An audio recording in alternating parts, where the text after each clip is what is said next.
আসসালামু আলাইকুম। আপনারা দেখতেছেন এসকেপ নিউ উদ্যোক্তা টিভি। আপনাদের আজকে নিয়ে আসছি খুলনা জেলা, খুলনা শহরে আর কি।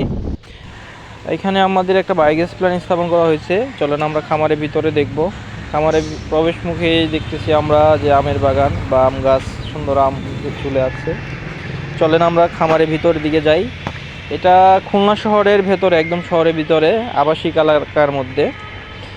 খামারি একজন ব্যবসায়ী, বিজনেসম্যান, উনি শখ করে মূলত খামারটা স্থাপন করেছে। এবং হচ্ছে খুলনা শহরে আমি যতটুকু ওনার কাছ থেকে জানতে পারলাম যে এখানে লাইনের গ্যাস নাই আর কি। সেই সুবাদে উনি যেহেতু খামারটা করছে, এই জন্য হচ্ছে উনি একটা বায়োগ্যাস প্ল্যান করার জন্য আমাদের সাথে যোগাযোগ করে। আমার ইউটিউবে ভিডিও দেখে আমাদের সাথে যোগাযোগ করার পরে আমরা খামারটা পরিদর্শনে আসি এবং হচ্ছে ওনাকে নির্দিষ্ট তথ্যগুলো দেই। তারপরে উনি আমাদের সাথে চুক্তিবদ্ধ হলে আমরা বায়োগ্যাসটা করে দিই আর কি। আজকে এখানে মূলত সেটিং দেওয়ার জন্য আসছি, যে বায়োগ্যাসটা আমরা সেটিং দিব।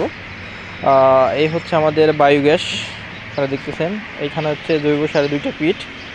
এখানে হচ্ছে গ্যাস হওয়ার পরে যে গোবরগুলো আছে এগুলো এসে জমা হবে আর কি। এই হচ্ছে বায়োগ্যাস প্ল্যান। আপনারা কিন্তু বুঝতেই পারতেছেন একদম পরিকল্পিতভাবে আমরা বায়োগ্যাসটা করেছি।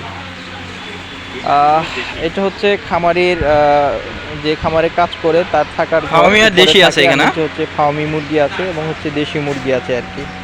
এই যে মাঝখানে ডিভাইডেশন করা হয়েছে।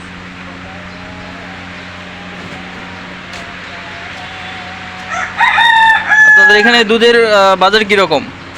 বাজার মানে দুধ কত টাকা লিটার? 80 টাকা।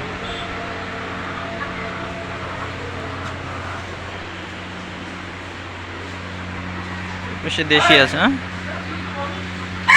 দর্শক, যেহেতু মুরগে ডাকাটাকি করতেছে এর জন্য কথা ক্লিয়ার আসতেছে কিনা আমি বুঝতেছি না। তারপরেও অনেক শব্দ এখানে হচ্ছে। চলেন আমরা খামারের ভিতরে যাই, খামারের ভিতরের দৃশ্য দেখাবো। এখানে একটা নতুন শেড করা হচ্ছে।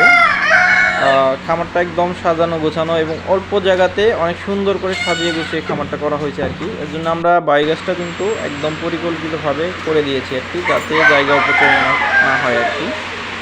এ হচ্ছে খামারের ভিতর দৃশ্য দেখতেছেন আপনারা। ষাঁড় গরু পালতেছে, এখানে হচ্ছে দেশি গরুগুলো আছে, আর এই পাশে হচ্ছে গাভীগুলো আছে। একদম সাজানো গোছানো আর কি খামারটা আর কি, যেহেতু আবাসিক এলাকার ভেতরে। এবং হচ্ছে আপনার এখানে খুলনা শহরে আমি যতটুকু জানতে পারছি যে খুলনা শহরে বাইরে লাইনের গ্যাস নাই আর কি। এর জন্য হচ্ছে উনি বজ্র ব্যবস্থাপনা হিসেবে ওনার খামারে এই বায়োগ্যাসটা করে নিয়েছে আর কি। তো আমরা চলেন বাইরের দিকে যাই। এ হচ্ছে মিক্সার ডিভাইস। তো আপনারা আগেই জানেন যে বায়োগ্যাসের বিভিন্ন অংশের নাম আমরা ইতিপূর্বে ভিডিওতে দেখিয়েছি। দেখেন আমরা প্ল্যানটা কিন্তু একদম গ্রাউন্ড লেভেলে করে দিয়েছি আর কি। অন্ধকার ইয়ের মধ্যে আমরা চলে আসছি, চুলা চিটিং দেওয়া হয়ে গেছে আমাদের। আমরা চলে আসছি হচ্ছে আমাদের চুলা দেখানোর জন্য। এটা কিন্তু হচ্ছে ধোঁয়াকালি নাই এবং হচ্ছে লাইট আছে, এই জন্য আলোটা বোঝা যাচ্ছে না আর কি। হ্যাঁ, এটা কিন্তু আরও গ্যাসের চাপ বাড়বে। যাই হোক, আজকের মতো এখান থেকে বিদায় নিচ্ছি। আসসালামু আলাইকুম রহমতুল্লাহ।